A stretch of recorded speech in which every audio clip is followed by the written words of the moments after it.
दृश्य और तस्वीरों का कहानी से कोई लेना देना नहीं है और सिर्फ कहानी के दृष्टांत के लिए इस्तेमाल की गई है। कहानी ऐसी मोड़ पर लाकर मैंने आपको निराश किया, उसके लिए खेद है। अब तक कहानी में आपने देखा कि रेशमा शुभम को शादी के 2 दिन पहले से ही साड़ी पहनने के लिए विनती करती है और शुभम मान भी जाता है।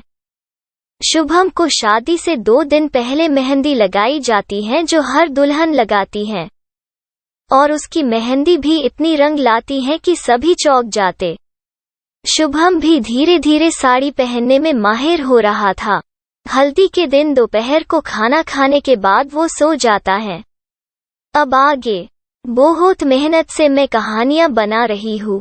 कहानी अच्छी लगी तो वीडियो को लाइक करना ना भूले। हो सके तो चैनल को सब्सक्राइब करके मेरा समर्थन करे। धन्यवाद। पता नहीं पर मुझे देर तक नींद लगी। 4 बजे नेहा मेरे दरवाजे पर जोर जोर से खटखटाने लगी। उसकी वजह से मेरी नींद खुली। मेरी पूरी साड़ी बिखरी पड़ी थी, तो मैंने वैसे ही साड़ी उठाकर दरवाजा खोला। वो हंसकर बोली, क्या हुलिया बना रखा है, चलो जल्दी, माँ ने बुलाया है। तभी नेहा दीदी ने मुझे मदद की। साड़ी सेट करके मैं नेहा के साथ बाहर गया। सभी पहले ही वहां मौजूद थे। तभी माँ ने कहा, नेहा जा वो सब लेके आ। मुझे कुछ समझा नहीं। तभी नेहा अपनी रूम में गई और एक बैग ले आई। फिर उसने वो बैग खोली तो उसमें चूड़ियाँ, झुमके और पायल ये सब था। तभी उनमें से कुछ चूड़ियाँ बाहर निकाली और माँ ने मुझे हाथ आगे करने बोला। मैंने हाथ आगे किया और माँ ने मेरे हाथों में 2 सोने की और उनके बीच 12 हरे कांच की चूड़ियाँ डाली। ऐसा लग रहा था जैसे हाथ बंधे हुए हो। मेरे हाथ थोड़े भी हिलने से वो चूड़ियाँ खनकने लगी। थोड़ा अजीब महसूस हो रहा था। फिर माँ ने मुझे साड़ी उठाने के लिए कहा। उसके बाद मेरे पैरों में चांदी की 3 घुंघरू वाली पायल पहनाई और आखिर में मुझे कान में थोड़े वजन वाले झुमके पहनाए जो 8 दिन पहले ही छिदे हुए थे।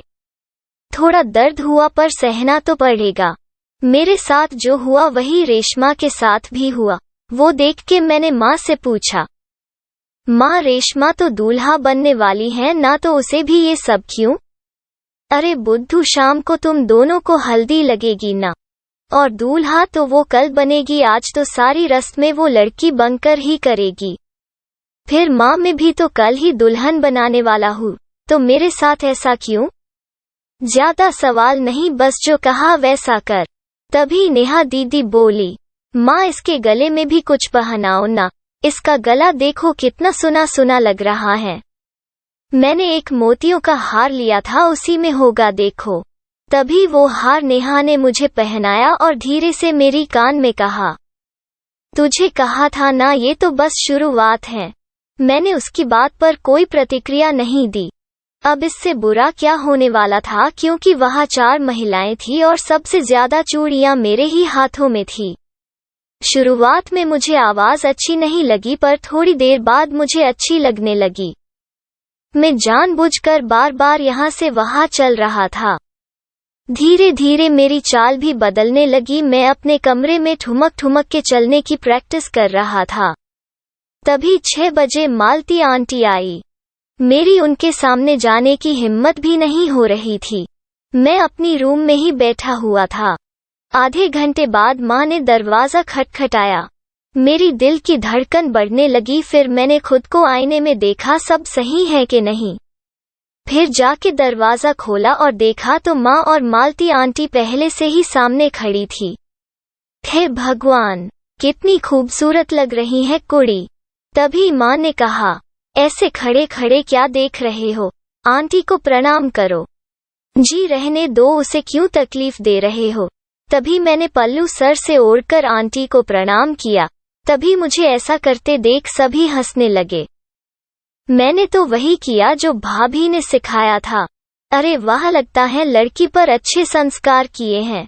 आंटी ने मुझे दोनों हाथों से मेरे कंधे को पकड़ा और मुझे देखने लगी और कहा, किसी की नजर ना लगे। मुझे भी थोड़ी शर्म आ रही थी, पर दूसरा कोई पर्याय भी नहीं था। अब शाम हो चुकी थी। सभी ने चाय पी ली। दीदी की पार्लर वाली सहेली आई। और मुझे बुला लिया। फिर दीदी ने मुझे दूसरी साड़ी पहनने के लिए कहा। मुझे नहीं पता था कि कौन सी साड़ी लेनी है। दीदी ने कहा वो पीली वाली। जा पिला पेटीकोट और वो ब्लाउज पहन क्या साड़ी में पहनाती हूँ। नेहा दीदी ने जैसे कहा वैसे मैंने किया और दीदी ने 10 मिनट में मुझे वो पीली साड़ी पहनाई। साड़ी थोड़ी भारी थी। साड़ी की किनारों पर एम्ब्रॉयडरी वर्क था। उसकी वजह से उसका वजन आम साड़ियों से ज्यादा था। साड़ी छूट ना जाए इसलिए दीदी ने पेटीकोट की गांठ भी कसकर बांधी थी। पहली बार पेट पर टाइट पेटीकोट महसूस हो रहा था। ये औरतों को क्या क्या सहना पड़ता है वो अब पता चल रहा है। दीदी की वही सहेली थी जिसने मेरा जन्मदिन पर मेकअप किया था। फिर मुझे कुर्सी पर बिठाया। तभी वो सहेली ने दीदी से कहा, नेहा इसका एब्रो को शेप दे दूं क्या? क्योंकि एब्रो करने से लुक और अच्छा दिखेगा। हाँ कर दे। फिर उसके बाद उसे एक धागा लिया और उसे लेकर मुझे आंखें बंद करने कहा। फिर मेरी आईब्रो के ऊपर जोर जोर से घुमाया जिसकी वजह से मैं थोड़ा चीखने लगा। आउच! मेरे चिल्लाने से नेहा दीदी बोली, अरे तुझे क्या हुआ चिल्लाने? मैं इस बार कुछ नहीं कहा। नहीं तो फिर से वही बात और झगड़ा। दीदी की सहेली उसके बाद थोड़ा धीरे धीरे करने लगी। लो हो गया, अब जरा आईने में देख आओ। मैंने एक हाथ से साड़ी पकड़ी और आईने को और गया। मेरे आंखों के ऊपर का भाग थोड़ा सुजा हुआ दिख रहा था और मेरी आईब्रो तो एकदम पतली कर दी थी लड़कियों की तरह। उसकी वजह से मेरा चेहरा अलग ही दिख रहा था। चल आजा जल्दी, अपने पास उतना समय नहीं है। आधे घंटे में मेरा पूरा मेकअप हो गया। Oh my God! मुझे तो खुद पर यकीन ही नहीं हो रहा था। कोई नहीं कह सकता था कि मैं एक लड़का हूँ।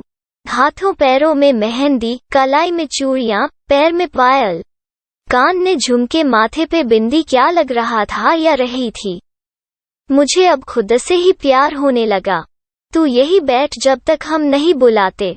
ठीक है। दीदी और उसकी सहेली वहां से चली गई। मैं खुद को आईने में निहार रहा था। वो पायल और चूड़ियों की मधुर आवाज मन को छू रही थी। पता नहीं क्यों पर अब मुझे ये पहनावा अच्छा लगने लगा। कुछ देर बाद दीदी मुझे लेने आई। चल शुभी, हल्दी की रस्म चालू करनी है। मालती आंटी जल्दी घर जाने वाली हैं। फिर दीदी ने मुझे एक बाजू से पकड़कर बाहर ले आई। वहां रेशमा पहले से ही बैठी हुई थी। उसने भी मेरी तरह वही साड़ी पहनी थी। हम दोनों ने एक वक्त के लिए एक दूसरे की ओर देखा। रेशमा ने साइलेंट आवाज में वाओ कहा। मैंने भी उसे देखकर स्माइल दी। फिर मुझे रेशमा से थोड़ी दूर बाजू में बिठाया। अब हल्दी की रस्म शुरू हुई। पहले मुझे माँ ने हल्दी लगाई और रेशमा को मालती आंटी ने। उसके बाद दोनों ने जगह बदलकर फिर से हमें हल्दी लगाई। फिर एक एक करके मुझे भाभी ने, नेहा दीदी ने हल्दी लगाई। पिताजी और भैया कहीं दिख नहीं रहे थे। तभी आंटी ने कहा कि अब मुझे निकलना पड़ेगा। माँ ने उन्हें यही रहने के लिए पूछा पर वो नहीं मानी। तभी माँ ने नेहा को उन्हें बाहर तक छोड़ने कहा। आंटी के जाते ही भाभी ने पिताजी और भैया को बुलाया। उन्होंने भी आज साड़ी पहनी थी जो रेशमा उन्हें पहली बार देख रही थी। पिताजी ने मुझे हल्दी लगाई और रेशमा को भी। उसके बाद भैया ने भी। आज खुशी के मौके पर रात को नाच गाना हुआ। सभी ने डांस किया, ठुमके लगाए। सिर्फ नेहा दीदी को छोड़कर सभी ने साड़ी पहनी थी। सभी को ऐसे देखकर मुझे एक पैसे की भी शर्म नहीं आ रही थी। कहीं ना कहीं रेशमा थोड़ी शांत थी। मेरे पूरे शरीर पर हल्दी लगी थी जिसकी वजह से बदन पीला सा पड़ गया। रात को बिना नहाए ही सोना पड़ा। सोने से पहले मैंने साड़ी उतारकर सतीन का नाइट गाउन पहना। वाह क्या फीलिंग आ रही थी उसमें। क्या जादुई कपड़े होते हैं औरतों के पास। मुझे तुरंत नींद आई। अगला दिन आया 31 मार्च, क्रॉस ड्रेसिंग डे। सुबह बाहर आते ही देखा कि पिताजी साड़ी पहने रसोई घर में काम कर रहे थे। माँ और भाभी आज लगने वाला सारा सामान लेके भी आई थी। मैंने रसोई में जाके पिताजी पूछा कि पापा कहाँ हैं। अपनी रूम में होंगे। फिर मैं माँ को ढूंढने चला गया। माँ वही थी, अब तक साड़ी पहनी थी। क्या हुआ बेटा? माँ मुझे कुछ पूछना है। पूछो फिर जो पूछना है। माँ क्या ऐसा हो सकता है कि आज क्रॉस ड्रेसिंग माफ की जाए? मतलब क्या कहना चाहता है तू? मेरा मतलब क्या आज घर की औरतों के लिए आज क्रॉस ड्रेसिंग माफ किया जाए? देखो वैसे आज मेरी शादी भी है और मैं दुल्हन भी बन रहा हूँ, तो मैं चाहता हूँ कि आज सभी साड़ी पहने और ये दिन मनाए। ठीक है, मैं बात करती हूँ। और रेशमा को तो शादी के दिन दूल्हा तो बनना पड़ेगा। देखो आपको जो सही लगे। थोड़ी देर बाद माँ ने सबको हॉल में बुलाया। सभी वहां आए। देखो आज खुशी का दिन है, तो शुभम और रेशमा को छोड़कर जिसको जो पहनना है वो पहन सकता है। और एक बात, आज रेशमा को छोड़कर सभी औरतें सिर्फ साड़ी ही पहनेगी। ये शुभम का फैसला है। ये सुनकर भाभी तो खुशी से झूम उठी और तुरंत अपनी कमरे की और भागी जो पैंट शर्ट पहनी हुई थी। तभी रेशमा मेरे नजदीक आई और बोली, अच्छा हुआ आपने ये फैसला लिया, मैं भी यही चाहती थी। घर का माहौल आज फिर से बदलने वाला था। फिर सभी फ्रेश होकर आ गए। भाभी ने भी एक अच्छी सी साड़ी पहन ली और मुझे आकर थैंक यू कहा। और पिताजी और भैया तो साड़ी में ही रहने वाले थे। तभी भाभी ने पूछा, फिर आज सबको किस नाम से बुलाए? सभी को अपने खुद के नाम से बुलाया जाएगा और जिसको जो काम करना है खुशी से कर सकता है। आज खुशी का दिन है और सब खुश रहे, यही हमें चाहिए। नहाकर मैं अपने कमरे में गया और खुद को बिना कपड़ों के देखा तो मुझे खुद को ढकने का मन किया। तुरंत अलमारी से ब्रा पैंटी निकाली और पहनी। अब ब्रा के हुक्स भी मुझे लगाना आ गया। उसके बाद एक हरे रंग की साड़ी ब्लाउज निकाल ली और पहनी। मेरे से चुन्नटें ठीक से नहीं बन पाती थी। फिर मैंने माँ को आवाज लगाई और माँ को चुन्नटें कैसे बनाते हैं वो सीखा। माँ ने तो एकदम आसान तरीके से बताया जो मुझे तुरंत समझ आया। अब मस्त देख रही थी साड़ी। पिताजी भैया तो माहिर हो चुके थे साड़ी पहनने में। अब अगली मेरी बारी थी। घर में सभी साड़ी पहनकर ही काम आराम चल रहा था, बल्कि रेशमा और नेहा दीदी ने भी साड़ी पहनी थी। तभी नेहा दीदी मेरे पास आई और कहा, ये तूने कैसे किया? क्या किया मैंने? मतलब माँ को कैसे मनाया आज हम पुरुषों के कपड़े ना पहने? आज मेरी शादी है, मैं ऐसे मौके पर माँ भाभी को ऐसे नहीं देख सकता। मैं चाहता हूँ कि आज सभी खुश रहे। क्यों दी, आपको साड़ी में तकलीफ हो रही है क्या? नहीं तो मुझे भला क्यों तकलीफ होगी? मुझे भी अच्छा लग रहा है इस अवसर पर साड़ी पहनकर। क्या तुझे तकलीफ हो रही है? नहीं, मुझे भी अब साड़ी पसंद आ रही है। मेरा शादी वाला ब्लाउज तो रेडी है ना? और रेशमा की शेरवानी आ गई।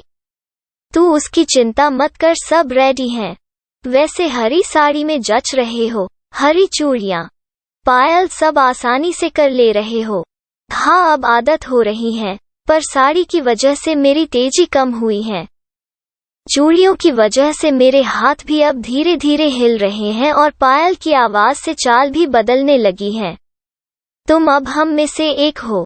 ये तो होना ही है। मैंने तुझे पहले ही बोला था, ये तो बस शुरुआत है। फिर दीदी वहां से चली गई। दोपहर हो गई, सब खाना खा लिए। आज का खाना पापा ने बनाया था भैया के साथ, और भाभी ने भी उन्हें मदद की।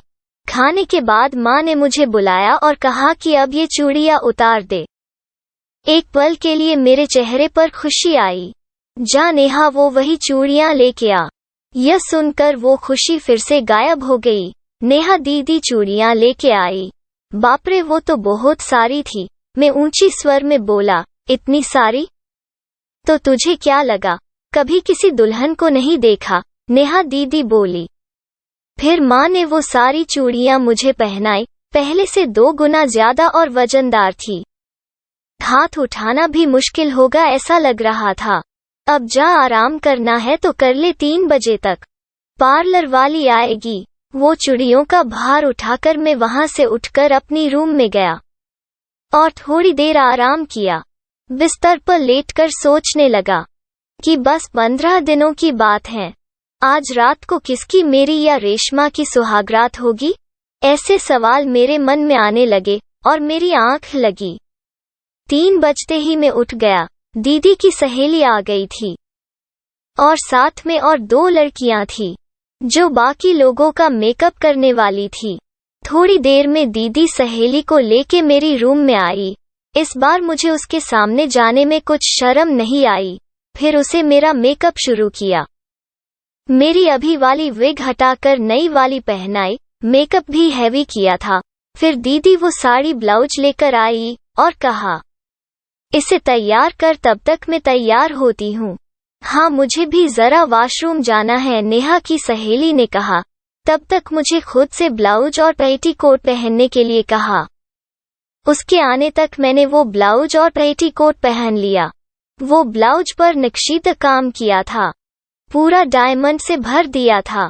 कितनी प्यारी साड़ी थी। मैं खुद को रोक नहीं पाया और वो साड़ी उठाई और खोल के देखी। बहुत वजन था साड़ी का, करीबन 8-10 किलो की होगी। तभी दीदी की सहेली आ गई। उसने मुझे देखकर बोला, ओह, क्या हुआ शुभम, रहा नहीं जा रहा अब?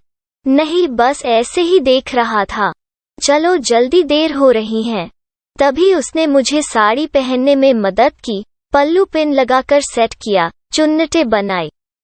उसके बाद मेरे बाल बनाए और ढेर सारी फूलों की मालाओं से मेरे बाल सजाए। उसके बाद वो सहेली ने अपनी बैग से एक गले का हार निकाला जो मेरे साड़ी से मैच कर रहा था। मेरे गले में पहनाया, कितना वजन था उस ज्वेलरी का। फिर झुमके निकाले और मेरे पुराने वाले उतार कर वो वाले पहनाए। मेरे कान उसका भार सहन भी नहीं कर पा रहे थे। ऐसा लग रहा था कि कोई उन्हें नीचे से खींच रहा है। और बाद में एक नथनी निकाली जो बिना छेद किए भी इस्तेमाल कर सके। फिर वो मेरे नाक में डाली, बाजूबंद, कमरपट्टा और आखिर में मांग टिक्का पहना कर कहा, हो गया। उसके बाद मैं खुद को आईने में देखने के लिए आतुर था। कुर्सी से उठकर मैंने देखा कि अब मुझे चलने में दिक्कत हो रही थी, क्योंकि इतने सारे गहने मैंने जीवन में कभी नहीं पहने थे। वो वजनदार साड़ी, हाथ भर के चूड़ियां, जेवर, करीबन 15 किलो वजन मेरे बदन पर था। चलते वक्त वो झुमके हिलने की वजह से मुझे दर्द हो रहा था। पर जब मैंने खुद को आईने में देखा, मुझे तो जैसे शॉक लगा। सच में ये मैं ही हूँ? मैं खुद को पहचान नहीं पा रहा था। तभी दीदी की सहेली बोली, क्या हुआ, कुछ रह गया है क्या? सब ठीक है ना शुभम? हाँ, आपने तो मुझ पर जैसे जादू किया है। लग रहा है ना एकदम हीरोइन। तभी दीदी कमरे में आई। हो गई ना तैयार दुल्हन, चल जल्दी मेरे बाल बना, टाइम बहुत कम है। नेहा दीदी मेकअप और साड़ी पहन कर आई थी और जो बाल थे वो उसकी सहेली ने तुरंत बना दिए। तभी बाहर से आवाज आई, चलो दुल्हन को 5 मिनट में लेके आओ। ये सुनकर मेरी दिल की धड़कन तेज होने लगी। वो दोनों बाहर गई। पता नहीं बाहर क्या हो रहा था, पर मेरा भी हाल कुछ अच्छा नहीं था। तभी 3 मिनट में वो दोनों फिर से अंदर आई। चलो शुभी, समय हो चुका है। फिर दीदी ने मेरे सर पर से एक लाल रंग की चुनरी डाली, जिसकी वजह से मेरा चेहरा उस चुनरी के आड़ में आ गया। फिर दोनों मेरे पीछे आई। एक ओर से सहेली ने मुझे पकड़ा था और दूसरी ओर से नेहा दीदी ने। फिर दरवाजा खोलकर दोनों मुझे दिशा दिखा रहे थे। मेरी नजर झुकी हुई थी और चलने की छन छन आवाज आ रही थी। मुझे धीरे धीरे चलना पड़ रहा था। साड़ी भी मेरी जमीन को छू रही थी। उसके बाद मुझे एक पर्दे के सामने खड़ा किया। शायद पर्दे के पीछे रेशमा खड़ी थी। मेरे खड़े होने के बाद पंडित ने मंत्र पढ़ना शुरू किया और शादी को आरंभ हुआ। सभी हमारे पीछे से पुष्प वर्षा कर रहे थे। तभी दीदी ने मेरे हाथों में बड़ी फूलों की माला थमाई। जैसे पंडित जी ने आखिरी बार शुभ मंगल सावधान कहा, वैसे वो सफेद पर्दा नीचे गिरा और मैंने रेशमा को देखा। एकदम हैंडसम दिख रही थी। बड़ा तिलक और सर पे पगड़ी पहनी थी। चलो अब एक दूसरे को माला पहनाओ, पहले दुल्हन पहनाएगी, पंडित जी ने कहा। मैंने वो माला उठाई और रेशमा को पहनाई। अब ऐसे खड़ी मत रहो, अपने होने वाले पति के चरण छुओ। फिर नीचे झुककर मैंने रेशमा के पैर छुए। उसके बाद रेशमा ने मुझे माला पहनाने से पहले मेरा घूंघट हटाया। घूंघट हटाने के बाद हम दोनों ने एक दूसरे से आंखें मिलाई। मुझे देखकर वो थोड़ी मुस्कुराई। उसकी हरकतें मुझे लज्जा दिला रही थी। शर्म के मारे मैंने अपनी आंखें नीचे झुकाई, जिसकी वजह से सभी मुझ पर हंसने लगे। फिर रेशमा ने भी मुझे माला पहनाई। फिर पंडित जी ने हम दोनों को बैठने कहा और रस्में करना शुरू किया। अब दूल्हा दुल्हन को अग्नि को साक्षी मानकर मंगलसूत्र पहनाएगा।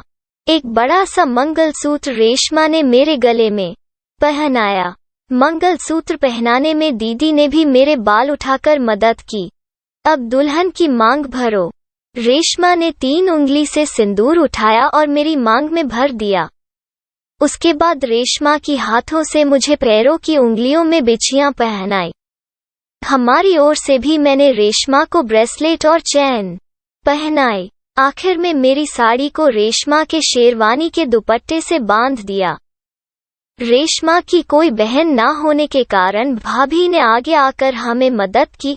अग्नि के 7 फेरे होने के बाद पंडित जी ने कहा, अब ये शादी संपन्न हो गई, अब तुम दोनों शादीशुदा हो। वो मौजूद सभी ने तालियां बजाकर बधाइयां दी। फिर हम दोनों ने माता पिता का आशीर्वाद लिया। उसके बाद मालती आंटी का भी लिया। उन्होंने मेरे सर पर हाथ रखकर सदा सुहागन रहो ऐसा आशीर्वाद दिया और मैं उनका खुशी खुशी स्वीकार किया। फिर सभी ने मुझे और रेशमा को गिफ्ट दिए। मुझे ज्यादातर साड़ियां ही मिली जो आने वाली दिनों में मुझे पहननी थी। उसके बाद सभी ने एक साथ आकर फोटो खींची। उस फोटो में बस रेशमा को छोड़कर सभी ने साड़ी पहनी हुई थी। उसके बाद नाच गाना हुआ। घर के सभी लोग नाच रहे थे। साड़ी पहने पिताजी और भैया भी। मुझे भी नाचने के लिए खींचा, पर इतने भारी कपड़ों में मुझसे नहीं हो पाया। ये दिन मेरे लिए यादगार रहेगा। नाच गाने से थकने के बाद सबको भूख लगने लगी। फिर सभी एक साथ बैठे। भाभी और नेहा ने सबको खाना परोसा। उसके बाद सभी हम दोनों की ओर देखने लगे। तभी रेशमा ने एक चम्मच से खाना उठाया और मुझे खिलाया।